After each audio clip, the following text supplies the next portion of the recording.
nggak gitu dong, Theo. Justru kita sebagai generasi muda, kita harus peduli nih dengan arah penggunaan uang negara kita. Ah, repot amat sih. Kita ini masih anak-anak. Ngapain bikin hal kayak begituan? Biar para pejabat aja yang bikin hal kayak begituan. Kita santai nikmatin hidup. Aduh. Halo, selamat siang. Wah, seru banget sih ngobrolnya. Ada Pak Anugrah. Selamat siang, Pak. Selamat siang. Nah, kebetulan banget nih ada Bapak. Jadi kami ini lagi bahas tentang APBN nih, Pak. Iya. Nah, salah satu harapan negara kita kan, kita sebagai generasi muda harus peduli nih sama uang kita diperuntukkan untuk apa saja. Theo nggak setuju, Pak. Nggak peduli dia sama hal itu. Bener dong, Pak. Ngapain kita harus mikirin dan mempelajari APBN? Sementara sudah ada yang mengurusnya. Kita tinggal terima saja lah. Kalau kamu, Ocha, setuju yang mana?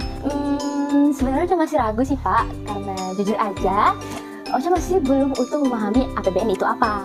Yang Ocha tahu, APBN itu akronim dari Anggaran Pendapatan Belanja Negara.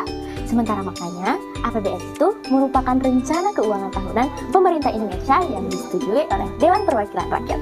APBN berisi daftar sistematis dan terperinci yang memuat rencana penerimaan dan pengeluaran negara selama 1 tahun anggaran, dari 1 Januari hingga 31 Desember.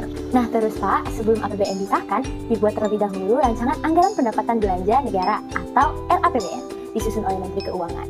Berikut pula apabila ada rancangan perubahan APBN, setelahnya DPR akan memberikan persetujuan atas RAPBN yang diajukan pemerintah pusat pada bulan Agustus tahun sebelumnya, dan dapat pula mengajukan usul perubahan jumlah penerimaan dan pengeluaran RAPBN. Pengambilan keputusan DPR mengenai RAPBN dilakukan selambatnya 2 bulan sebelum tahun anggaran dilaksanakan. Menurut Bapak gimana, Pak? Bagus sekali, Ocha. Keren banget pemahamannya tentang APBN ya. Nah, Bapak mau tanya nih sama Theo. Theo sebenarnya paham nggak sih apa itu APBN? Enggak sih, Pak. Nah, sebelum Bapak jawab, generasi muda itu perlu nggak sih peduli tentang uang kita? Bapak mau tahu dulu nih, sejauh mana kalian memahami tentang APBN? Bapak mau tanya nih sama Silky, tahu nggak sih apa sebenarnya fungsi APBN itu? Nah, ada 6 nih Pak fungsi APBN yang saya kenal dengan singkatan Toresan Adil. Yang pertama yaitu fungsi otorisasi, yakni anggaran negara menjadi dasar untuk melaksanakan pendapatan dan belanja pada tahun yang bersangkutan. Kemudian yang kedua ada fungsi perencanaan, yaitu anggaran negara menjadi pedoman bagi manajemen dalam merencanakan kegiatan pada tahun yang bersangkutan. Kemudian yang ketiga yaitu ada fungsi pengawasan, yakni anggaran negara menjadi pedoman untuk menilai apakah kegiatan penyelenggaraan pemerintahan negara sesuai dengan ketentuan yang telah ditetapkan. Yang keempat ada fungsi alokasi, yaitu anggaran negara harus diarahkan untuk mengurangi pengangguran dan pemborosan sumber daya, serta meningkatkan efisiensi dan efektivitas perekonomian. Kelima ada fungsi distribusi, yakni kebijakan anggaran negara harus memperhatikan rasa keadilan dan kepatutan. Dan yang terakhir ada fungsi stabilisasi, yaitu anggaran pemerintah menjadi alat untuk memelihara dan mengupayakan keseimbangan fundamental perekonomian. Nah, sedangkan Pak, tujuan dari APBN itu adalah sebagai pedoman pendapatan belanjaan negara dalam melaksanakan tugas kenegaraan untuk meningkatkan produksi dan kesempatan kerja dalam rangka meningkatkan pertumbuhan ekonomi dan kemakmuran masyarakat.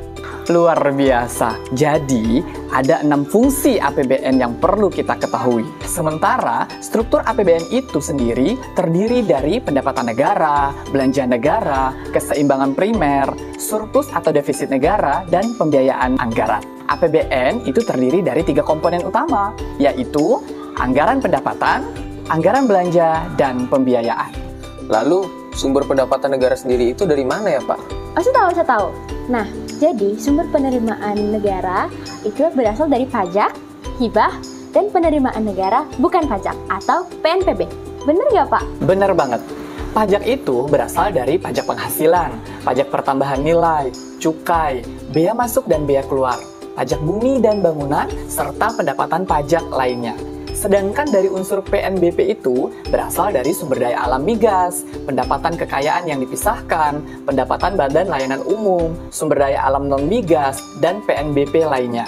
Sementara untuk hibah merupakan sumber pendapatan negara yang diterima dari pihak lain secara sukarela tanpa ada kewajiban apapun.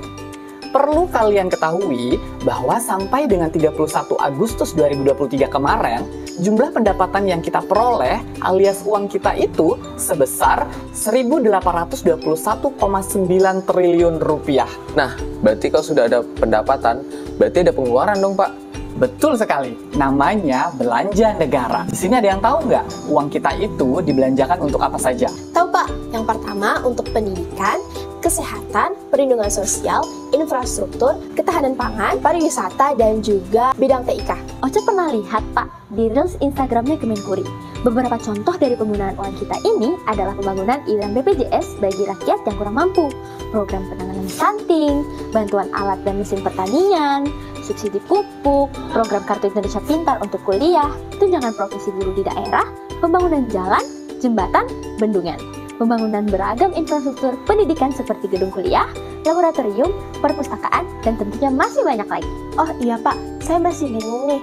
Pendapatan uang negara kita kan sudah cukup besar, tapi kenapa sih negara kita masih perlu berhutang? Nah, kalau itu saya tahu, utang pemerintah diperlukan untuk menstimulus pertumbuhan ekonomi, agar pemerintah dapat menjalankan fungsi penting dan mendesak agar lebih cepat tanpa penundaan. Tepat sekali Theo. Jadi, utang ini bukan lagi sebuah hal yang tabu.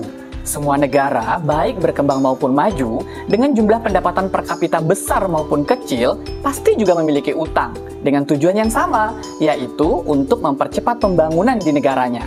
Nah, itu Theo sudah bisa, dan tentunya yang lain juga sudah bisa kan memahami dan menyimpulkan apa sebenarnya hakikat APBN itu. Karena dengan kita memahami APBN, kita akan secara tidak langsung terdorong untuk peduli dengan uang kita. Sepakat, APBN adalah uang kita yang digunakan sebesar-besarnya demi kesejahteraan masyarakat Indonesia. Mari pahami APBN, peduli APBN, dan kawal APBN.